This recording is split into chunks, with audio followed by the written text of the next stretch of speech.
परिचय। अंकिता, तुम्हें पता है विकास जैविक जन समूहों की आनुवंशिक अभिलक्षणों में अनुक्रमिक पीढ़ियों में होने वाला कोई भी परिवर्तन होता है। हाँ, तथा विविधता सजीवों में सामान्य अभिलक्षणों से अलग विकसित होने वाली संरचनात्मक, कार्यात्मक या व्यवहारात्मक परिवर्तन होती है।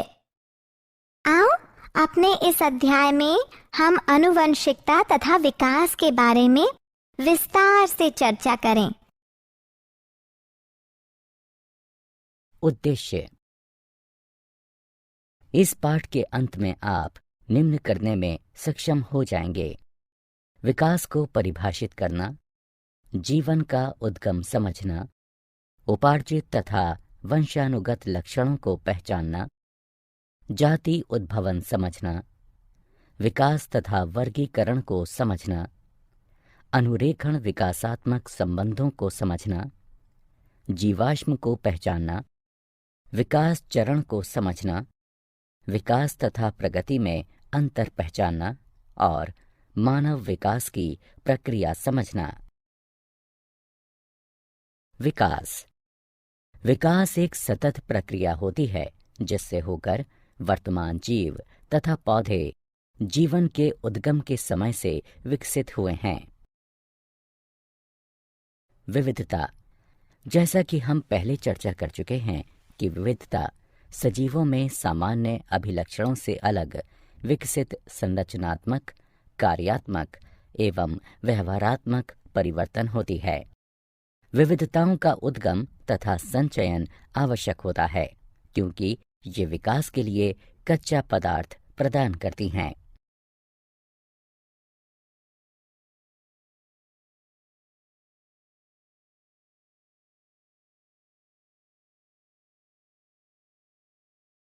विविधताओं के प्रकार। विविधता आनुवंशिक या गैर आनुवंशिक हो सकती है।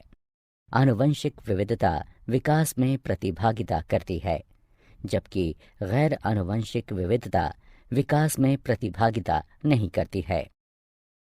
कोशिकाओं की प्रवृत्ति के आधार पर जहाँ ये विविधता उत्पन्न होती है, दो प्रकार की विविधताएं होती हैं: सोमेटोजेनिक विविधता या उपार्जित लक्षण, भ्रूणीय या ब्लास्टोजेनिक विविधता।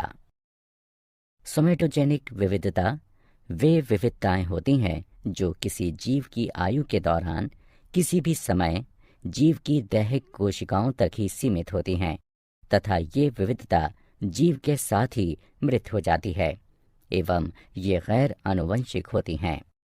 ऐसी विविधताएं जीवों के जीन में पाई जाती हैं।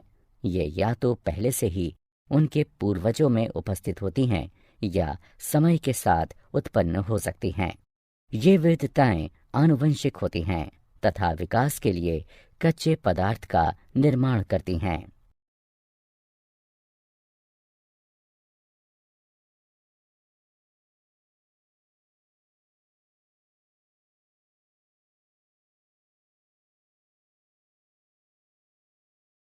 विविधता के स्रोत। विविधता निम्न कारणों से होती है: उत्परिवर्तन, आनुवंशिक विचलन। उत्परिवर्तन एकाएक, वृहद तथा आनुवंशिक पदार्थ में होने वाला परिवर्तन है। ये परिवर्तन कुछ प्राकृतिक कारकों या मानवीय गतिविधियों द्वारा हो सकते हैं।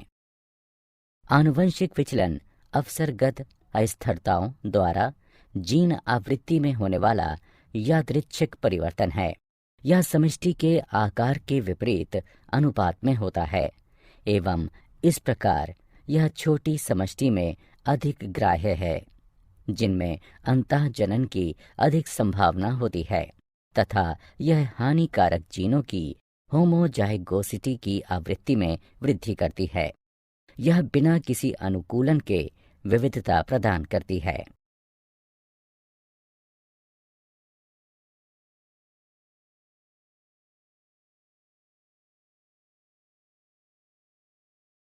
जीवन की उत्पत्ति। जीवन की उत्पत्ति के सिद्धांत को डार्विन के प्राकृतिक चयन के सिद्धांत द्वारा सर्वश्रेष्ठ रूप से समझाया गया है। इस सिद्धांत के 3 मुख्य बिंदु हैं।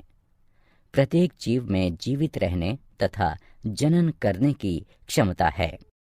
जनन के दौरान जीव प्रजातियों के साथ विविध अभिलक्षणों में विविधता प्रदर्शित करते हैं। लाभप्रद अभिलक्षणों के साथ जीवों में अधिक जनन करने की क्षमता होती है। वे अभिलक्षण जो जीवों के जीवित रहने में सहायता करते हैं, वे उनकी संतानों द्वारा आनुवंशिक रूप से अपनाए जाते हैं तथा पीढ़ी दर पीढ़ी ये धीरे धीरे बढ़ती हैं या ये प्राकृतिक रूप से चयनित हो जाती हैं। स्टैनले एल मिलर तथा हैरोल्ड सी उरे ने सन 1953 में अपने अनुरूपण प्रयोग में लघु कारक स्थितियों के अंतर्गत अति साधारण यौगिकों से साधारण यौगिकों के गठन को प्रयोग से सिद्ध किया था।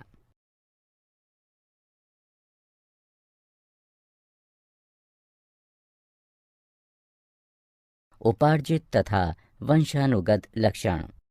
आनुवंशिक अभिलक्षण वे होते हैं जो जनन कोशिकाओं में डीएनए द्वारा नियंत्रित होते हैं तथा एक पीढ़ी से दूसरी पीढ़ी में स्थानांतरित होते हैं।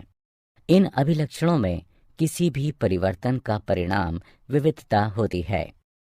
उपार्जित अभिलक्षण वे होते हैं जो किसी जीव द्वारा उसके जीवन में उपार्जित किए जाते हैं तथा ये डीएनए में कोई भी परिवर्तन नहीं लाते हैं तथा इस प्रकार अगली पीढ़ी में किसी भी प्रकार से स्थानांतरित नहीं होते हैं। जाति उद्भव। जीव उद्भव नई प्रजातियों के बनने की प्रक्रिया है। जब भौगोलिक रूप से एकाकी सदस्यों के मध्य विविधता उत्पन्न हो जाती है, जिनके कारण से जनन वियोजन होता है, जहां कुछ प्रजातियां एक दूसरे के साथ जनन नहीं करती हैं। किसी समष्टि के गूढ़ परिवर्तनों के साथ सदस्यों के एक अन्य समष्टि में पलायन से नव समष्टि में नए लक्षणों के विस्तार में सहायता प्राप्त होती है। आनुवंशिक विचलन वह होती है जो प्राकृतिक आपदा के कारण एक जनसंख्या से कुछ जीनों को निष्कासित कर देती है या मृत्यु जीन आवृत्ति में परिवर्तन लाती है। विविधता तब भी संकलित हो सकती हैं जब डीएनए प्रतिछवि तंत्र में अशुद्धियां उत्पन्न हो जाती हैं। गुणसूत्र संख्या में परिवर्तन से भी 2 उपसमूहों में भयंकर अंतर उत्पन्न हो सकते हैं। यौन जनन से भी विविधता उत्पन्न होती है। भौगोलिक अवरोधक अथवा भौगोलिक वियोजन यथा नदी या पर्वतों का समष्टि के 2 उपसमूहों के मध्य अंतरागमन जीन प्रवाह के स्तर में कमी लाता है। जनन वियोजन 2 उपसमूहों के मध्य उत्पन्न होता है, जिसका अर्थ है 2 उपसमूह वे लक्षण विकसित कर लेते हैं जो उन्हें एक दूसरे के साथ सहचारी नहीं होने देते। विकास तथा वर्गीकरण। जीवों के मध्य समानताएं हमें उन्हें समूहीकृत करने की अनुमति प्रदान करती हैं। जितने अधिक अभिलक्षण उनमें आम होंगे, उतने ही अधिक वे संबंधित होंगे। जितने निकटतम वे संबंधित होंगे, उतना ही नजदीक उनमें आम पूर्वज होंगे। इसे एक भाई एवं बहन के उदाहरण से अधिक स्पष्ट रूप से समझा जा सकता है। वे निकटतम संबंधित होते हैं क्योंकि उनके पूर्वज समान होते हैं। इस प्रकार हम प्रजातियों के छोटे समूहों का निर्माण हालिया समान पूर्वजों के साथ कर सकते हैं।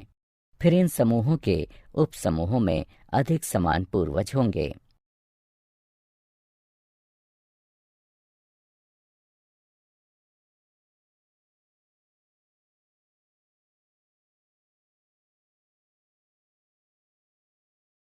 विकासात्मक संबंधों का अनुरेखण। विविध जैविक अध्ययन हमें बतलाते हैं कि अपने उद्भव के बाद से ही जीव अपने नए रूपों में विकसित होने के लिए अपनी संरचनाओं में विविध परिवर्तनों से होकर गुजर रहे हैं। विभिन्न प्रकार के जीवों में कुछ समान प्रकार की विशिष्टताएं विकास के पक्ष में प्रमाण प्रस्तुत करती हैं, क्योंकि उन्हें एक समान पूर्वज से विकसित हुआ माना जा सकता है। कुछ महत्वपूर्ण स्रोत जो जैव विकास के लिए प्रमाण प्रस्तुत करते हैं वे हैं समजात अंग, समरूप अंग। समजात अंग वे अंग होते हैं जिनकी मूल संरचना समान होती है लेकिन कार्य भिन्न होते हैं। उदाहरण, एक मेढक, पक्षी तथा पुरुष का अग्रबाहु।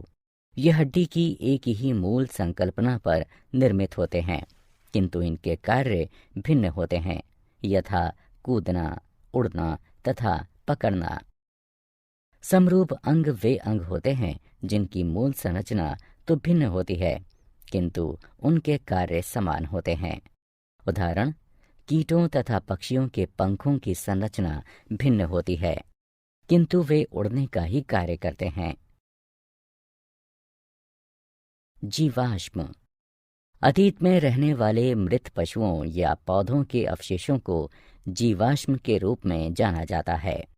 एमोनाइट यानी अक्षय रुख, नाइटिया यानी मछली तथा राजासुर यानी डायनासोर जीवाश्मों के कुछ उदाहरण हैं।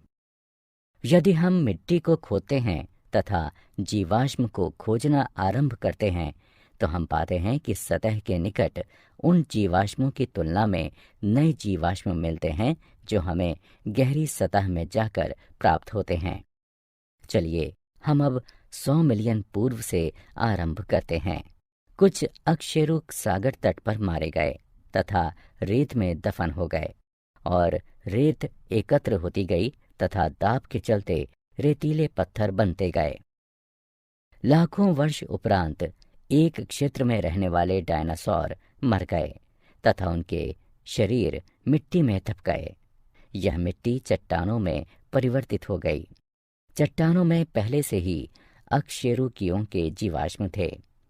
इसके और कई लाखों वर्ष उपरांत अश्व जैसे जीवों के शरीर उस क्षेत्र में चट्टानों में दबकर पहले से बनी इन चट्टानों पर जीवाश्म बन गए। कई वर्ष उपरांत क्षरण अथवा जल प्रवाह के द्वारा कुछ चट्टानें हटीं तथा अश्वनुमा जीवाश्मों का पता चला।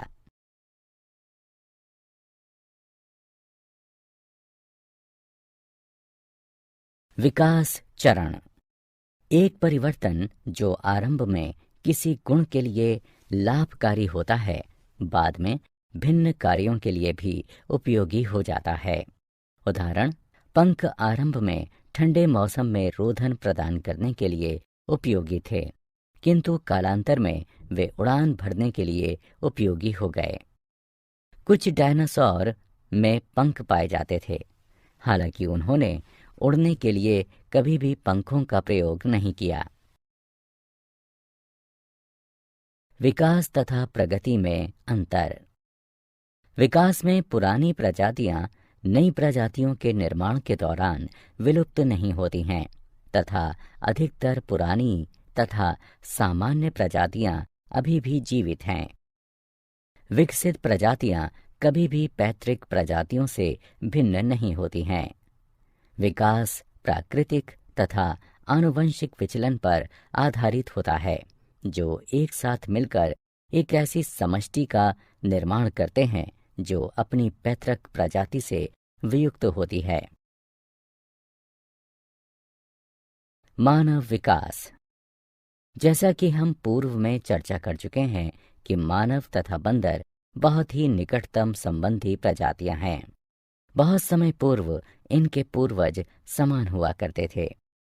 यहाँ तक कि मानवों में भी पूरे विश्व में प्रारूपों में तथा विशिष्टताओं में अत्यधिक विविधता पाई जाती है। काफी समय तक हम इन मानव प्रारूपों को मानव जातियों के रूप में मानते रहे।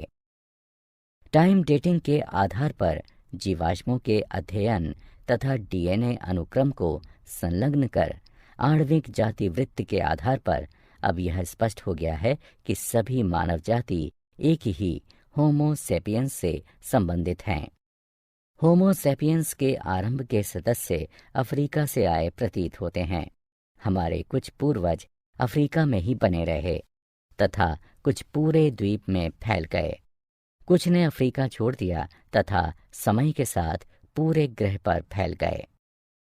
अन्य प्रजातियों के समान पूर्वजों के इन समूहों ने भी अपना जीवन अभिभावी परिवेश में व्यतीत किया तथा विभिन्न भौगोलिक क्षेत्र में विशेष विशिष्टताओं के साथ विभिन्न रंग के होने के लिए आनुवंशिक विविधता विकसित कर ली। क्या आप जानते हैं, टी डॉब्जेंस्की ने आनुवंशिक तथा प्रजातियों का उद्गम नामक पुस्तक लिखी है। कोकरवेट जटिल जैव यौगिकों के संग्रह होते हैं तथा खंडकरण एवं विखंडन द्वारा प्रगति तथा विभाजन में सक्षम होते हैं। आरंभिक कोशिकाएं प्रवृत्ति में अवायवीय, प्रोकैरियोटिक तथा कीमो पर पोषित थीं। ए.आई. ओप्रिन ने जीवन की उत्पत्ति पुस्तक 1936 में लिखी। हर्बर्ट स्पेंसर ने विकास शब्द दिया। चार्ल्स डार्विन ने जैविक विकास के सिद्धांत का प्रस्ताव दिया, जो संशोधन के साथ वंशानुक्रम प्रतिपादित करता है।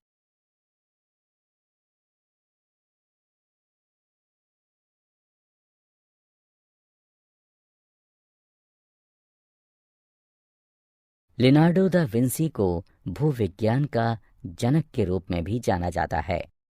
W.F. लिबी ने कार्बन 14 डेटिंग तकनीक का प्रस्ताव दिया, जिसे पूर्ण डेटिंग तकनीक भी कहा जाता है। बोल्टवुड ने डेटिंग जीवाश्मों के लिए यूरेनियम आधारित पद्धति का सुझाव दिया। नेंडरथल मैन प्रथम सभ्य व्यक्ति था, जबकि क्रो-मैग्नन मैन को आधुनिक व्यक्ति का विलुप्त प्रतिनिधि माना जाता है। मानव को बंदरों से अधिक चिंपांजी के नजदीक माना जाता है, क्योंकि मानव तथा बंदरों के डीएनए के बीच में 10% का अंतर है। वहीं मानव तथा चिंपांजी के डीएनए में 2.5% का अंतर है।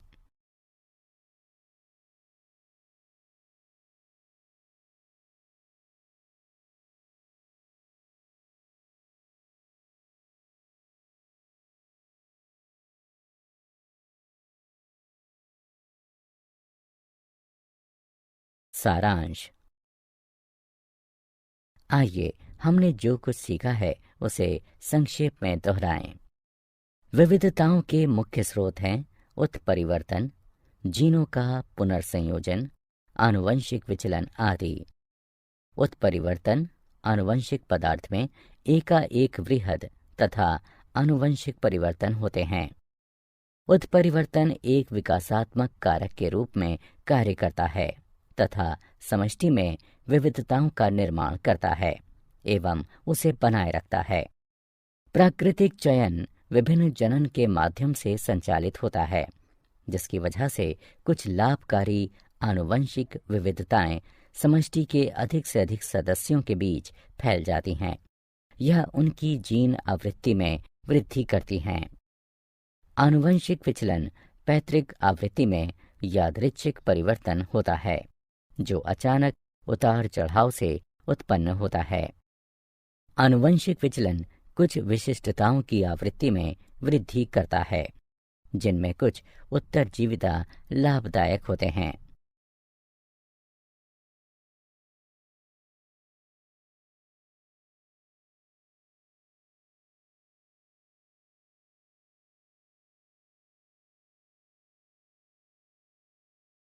चार्ल्स डार्विन ने जैविक विकास के लिए प्राकृतिक चयन के सिद्धांत का प्रतिपादन किया। उन्होंने प्रतिपादित किया कि केवल उपयोगी निरंतर विविधता ही विकास में सहायता करते हैं तथा प्राकृतिक चयन एक मिश्रित समष्टि से सर्वश्रेष्ठ अनुकूलित प्राणियों का चयन करता है। जीवन के उद्गम का सबसे स्वीकृत सिद्धांत है कीमोसिंथेटिक सिद्धांत। इसका प्रतिपादन ओपेरिन तथा हेल्डेन द्वारा किया गया था। यह बताता है कि जल में प्राचीन जीवन की उत्पत्ति 4.2 बिलियन वर्ष पूर्व आदि काल में रासायनिक विकास द्वारा पृथ्वी के पर्यावरण में कमी के साथ हुई। इसे प्रयोग द्वारा मिलर तथा उरे द्वारा समर्थन प्राप्त हुआ। जाति उद्भवन में निवर्तमान प्रजातियों से नई प्रजातियों के उद्गम सम्मिलित हैं। जाति उद्भवन उत्तरोत्तर या तात्क्षणिक हो सकता है। उत्तरोत्तर जाति उद्भवन विस्थानिक अथवा पृथक प्राणी समूह हो सकता है, जबकि तात्क्षणिक जाति उद्भव उत्परिवर्तन के द्वारा होता है।